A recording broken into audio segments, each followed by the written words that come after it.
Hello everyone, welcome to Chanakya IAS academy Patna. Topic of the day session. आज के हमारे session में जो हमारा पहला टॉपिक है, this is basically related with the defence sector. Indian government बहुत लंबे समय से अपने डिफेंस सेक्टर को बूम करने के लिए टाइम टू टाइम जो एक्सपेरिमेंट्स हैं, बहुत टाइप्स के जो हमारे मिसाइल्स हैं उस पर एक्सपेरिमेंट करते आ रही है। और इसी सीरीज में एक अग्नि सीरीज है इंडियन गवर्नमेंट का, और इस सीरीज में अग्नि सीरीज में अभी रिसेंटली अग्नि 5 का नाइट ट्रायल किया गया है, और वो सक्सेसफुल ट्रायल था, जो कि अब्दुल कलाम जो उड़ीसा का कोस्ट पे हमारा एक आइलैंड है वहां से इसका टेस्ट नाइट ट्रायल किया गया है। अगर हम इस अग्नि सीरीज की बात करें तो दिस अग्नि सीरीज और Agni 5 is basically is a surface to surface missile, surface to surface nuclear capable ballistic missile, intercontinental ballistic missile. Intercontinental का मतलब है कि एक कॉन्टिनेंट से या दूसरे कॉन्टिनेंट तक वार कर सकता है, मिसाइल को ड्रॉप कर सकता है, वारहेड्स को ड्रॉप कर सकता है। तो ये सरफेस टू सरफेस मिसाइल है जो सरफेस टू सरफेस वार कर सकता है। बहुत टाइप्स के ऐसे मिसाइल आते हैं जो एयर टू सरफेस भी होते हैं, एयर टू सरफेस भी होते हैं, सरफेस टू एयर भी होते हैं, surface to air. So this Agni series is a series of surface to surface intercontinental ballistic missile. अब अगर हम बात करें वारहेड की, तो ये न्यूक्लियर पेलोड्स को भी ले जा सकता है और ट्रेडिशनल वेपन्स को भी डिलीवर कर सकता है। It can carry both nuclear and traditional weapons. अगर हम इसके रेंज की बात करें कि आखिर ये कितने दूरी तक यह वार को पहुंची या अटैक कर सकता है, तो ये अभी तक के जितने भी हम अग्नि सीरीज देख रहे हैं, अग्नि 1, 2, 3, 4 और यह जो 5th है, यह सबसे अधिक दूरी तक को कवर कर सकता है, मोर देन 5000 किलोमीटर। मतलब चाइना के बहुत सारे interior, in the interior most of China भी यह अपने पेलोड्स को, अपने वेपन्स को यह डिलीवर कर सकता है। मतलब जो इसकी कैपेसिटी है, रिच है, वह मोर देन 5000 किलोमीटर तक की है। तो सोच सकते हैं कि इंडिया में रहते हुए कितने सारे अपने नेबरिंग कंट्रीज के जो इंटीरियर पार्ट है वहां तक इस मिसाइल के हेल्प से न्यूक्लियर या ट्रेडिशनल वेपन्स को डिलीवर कर सकता है। अगर डायमेंशन की बात करें तो यह 17 मीटर लॉन्ग है एंड 2 मीटर इसका डायमेंशन है। जो डायमीटर है, इसकी जो चौड़ाई है वह 2 मीटर की है, और इसकी जो हाइट है वह अप्रॉक्स 17 मीटर है। सो ये काफी ह्यूज मिसाइल है, surface to surface intercontinental ballistic missile है, जिसका जो रेंज है, डिस्टेंस कवरिंग रेंज है, वह मोर देन 5000 किलोमीटर का है, जिसका रिसेंट में नाइट ट्रायल सक्सेसफुल हुआ है।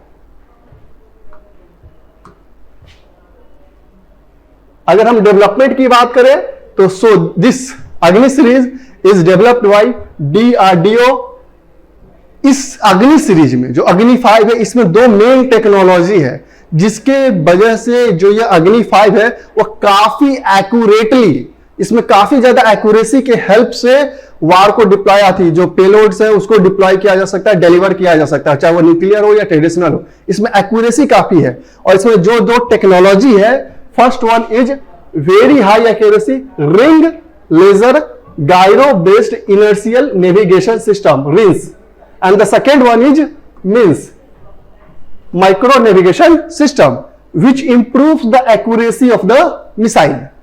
ये दोनों जो सिस्टम है, ये जो टेक्नोलॉजी इसमें इनकलकेट किए गए हैं, इसके वजह से जिसकी एक्यूरेसी है वो काफी ज्यादा सटीक है। सो आप डायरेक्ट अपने जो आपके अपोनेंट्स हैं उनको डायरेक्ट अटैक कर सकते हैं विथ एप्रोप्रिएट एक्यूरेसी। अगर इस अग्नि सीरीज की बात करें, इसके एक्सपेरिमेंट के बाद जब इसका सक्सेसफुल लॉन्च हो गया था, ये सक्सेसफुल हो गया था, तो इससे पहले इंडिया को लॉन्च करने से पहले, इससे पहले ये कुछ ही देशों के पास ऐसी कैपेबिलिटीज थी, जैसे USA, Russia, UK, France and China. इन सब के पास ये कैपेबिलिटीज थी, ऐसे मिसाइल्स थे। तो इंडिया ने इस अग्नि सीरीज का एक्सपेरिमेंट करने के बाद ये जो कंट्री जो एलीट ग्रुप है उनको ज्वाइन कर लिया है। अब इंडिया के पास भी कैपेबिलिटीज है कि मोर देन 5000 किलोमीटर तक सरफेस टू सरफेस मिसाइल को अटैक कर सकते हैं विथ मोर एक्यूरेसी। यहां पे इन कंट्रीज के पास भी है, लेकिन अगर एक्यूरेसी के मामले में बात करें तो जो इंडियन अग्नि सीरीज है वो काफी ज्यादा एक्यूरेट है। आप इस पिक्चर में देख सकते हैं, ये प्रॉपर आपको दिख जाएगा कि हमारा जो अग्नि 1 सीरीज था, यह अप्रैल 19 2012 को इसका सक्सेसफुल ट्रायल हुआ था, जिसका रेंज 700 किलोमीटर था। अग्नि 2 का रेंज 2000 किलोमीटर था। अग्नि 3 का रेंज 2500 किलोमीटर, और ये अग्नि नॉट 1, दिस इज अग्नि 4, जिसका रेंज मोर देन 3500 किलोमीटर था। अब जो हमारा ये अग्नि सीरीज 5 है, आप देख सकते हैं, जिसका रेंज मोर देन 5000 किलोमीटर है। इसका वेट भी बात करें तो 5000 केजी है। Length 17.5 metre. डायमीटर, जिसको ये यहां से यहां तक का जो लेंथ है, this is 17.5 metre, this is called diameter, जो कि 2 मीटर का है। और स्पीड अगर हम बात करें तो 24 मैक का है। और यह 3 स्टेज सॉलिड प्रोपेलेंट पे बेस्ड है, देख सकते हैं, जिसका इंजन है वह 3 स्टेज सॉलिड प्रोपेलेंट पे बेस्ड है। Stage 1, 2 and the third one 3। Warhead nuclear capable, अगर बात करें कि कितना न्यूक्लियर वेपन्स को यह डिप्लॉय कर सकता है, तो मोर देन 1500 केजी जो न्यूक्लियर, जो उसमें वारलोड होगा, पेलोड होगा, उसको वह डिलीवर कर सकता है।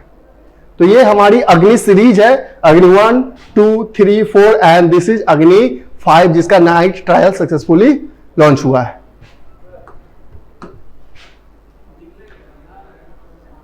This is the word aeronomy. Recently जो हमारी ministry of science and technology है, उन्होंने कहा है कि जो वेनस है या फिर जो अपर एटमॉस्फेयर है, उस पे हम अब इजिली बहुत सारे इनिशिएटिव्स लिए हैं, जिसपे इजिली अब स्टडी किया जा सकता है, या वेनस के सरफेस पे हो या अपर एयर जो हमारे एटमॉस्फेयर है उस पे इजिली मतलब स्टडी किया जा सकता है। इसके लिए बहुत सारे इनिशिएटिव्स लिए जा रहे हैं। तो सबसे पहले बात आती है कि इस एरोनॉमी का मतलब क्या होता है। सो ये जो टर्म है एरोनॉमी, इसको बेसिकली कॉइन किया गया था मोर देन 60 इयर्स अगो। इसका मतलब ये होता है कि scientific study of upper atmosphere region of the earth and other solar system bodies. जो हमारा एटमॉस्फेयर है, अर्थ का जो एटमॉस्फेयर है, उसका जो साइंटिफिक स्टडी है अपर एटमॉस्फेयर का, जैसे हम लोग जानते हैं कि हमारा जो एटमॉस्फेयर है उसको डिफरेंट लेयर में डिवाइडेड है। ट्रोपोस्फेयर है, स्ट्रेटोस्फेयर है, मेसोस्फेयर है, थर्मोस्फेयर है, एक्सोस्फेयर है। तो जब हम अर्थ के अपर एटमॉस्फेयर का जब स्टडी करते हैं, या फिर अगर दूसरे किसी सोलर सिस्टम का स्टडी करते हैं, सैटेलाइट्स की स्टडी करते हैं, प्लैनेट्स की स्टडी करते हैं, तो उसे ही हम एरोनॉमी कहते हैं। जैसे वेनस का स्टडी करना है या फिर अपर एयर एटमॉस्फेयर का हमको स्टडी करना है, that study basically known as aeronomy. और it also include distribution of temperature, density, chemical constituent, chemical reaction. जब हम स्टडी करते हैं जब एटमॉस्फेयर की, बेसिकली हम क्या करते हैं कि क्या टेम्परेचर है, उसमें क्या डेंसिटी है, क्या केमिकल रिएक्शन हो रहे हैं, क्या उसमें केमिकल कंस्टिट्यूएंट है, इसी के बारे में स्टडी करते हैं। तो basically aeronomy is the study of upper atmosphere and the other solar systems. It also include study of aurora borealis, air glow, ionosphere, जो हमारा लेयर है, जो थर्मोस्फेयर जो है, उसी में एक और लेयर होता है जिसे हम आयनोस्फीयर करते हैं, जिसमें आयंस पार्टिकल्स होते हैं, जिसके कारण जो हमारे कम्युनिकेशन सैटेलाइट्स होते हैं वहीं से वो रेडिएट होकर आते हैं रेडिएशन के through. One alien radiation belts, cosmic rays, radiative and photochemical phenomenon, ये सारे स्टडी इस एरोनॉमी के तहत आते हैं। It also cover chemistry, dynamics and energy balance of both neutral and charge particles. जैसा कि हमने देखा, जो आयनोस्फीयर में चार्ज पार्टिकल्स भी होते हैं, कुछ हमारे एटमॉस्फेयर में कुछ न्यूट्रल पार्टिकल्स भी होते हैं, उन सब का एक स्टडी एरोनॉमी कहलाता है। तो बेसिकली अगर आपसे पूछा जाए कि एरोनॉमी क्या है, तो basically it is a scientific study of upper atmosphere and other solar system bodies, जिसमें हम ये हर एक चीज स्टडी करते हैं, उसके टेम्परेचर के बारे में, उसके डेंसिटी के बारे में, उसके केमिकल रिएक्शन के बारे में, उसके केमिकल कंस्टिट्यूएंट के बारे में, जो डिफरेंट लेयर्स होते हैं हमारे अर्थ में, उसमें जो रिलेटेड इवेंट्स होते हैं, अरोरा बोरिस की बात कर लिया जाए या फोटोकेमिकल जो फेनोमेनन्स होते हैं उसकी बात कर ली जाए, इन सब की स्टडी ही एरोनॉमी कहलाता है। आप देख सकते हैं जैसे हमारा ये जो एटमॉस्फेयर होता है उसमें डिफरेंट फेनोमेनन्स होते रहते हैं, जैसे थंडरस्टॉर्म आता है, इससे ऊपर में जब हम स्टडी करते हैं, आप ये देख सकते हैं मेसोस्फेयर है, यहीं पे जो थर्मोस्फेयर, यहाँ पे आयनोस्फेयर आप देख सकते हैं। तो इन सबका जो हम स्टडी करते हैं, इसमें जो पार्टिकल्स होते हैं, basically study of upper atmosphere is aeronomy. So that's all for today. Thank you.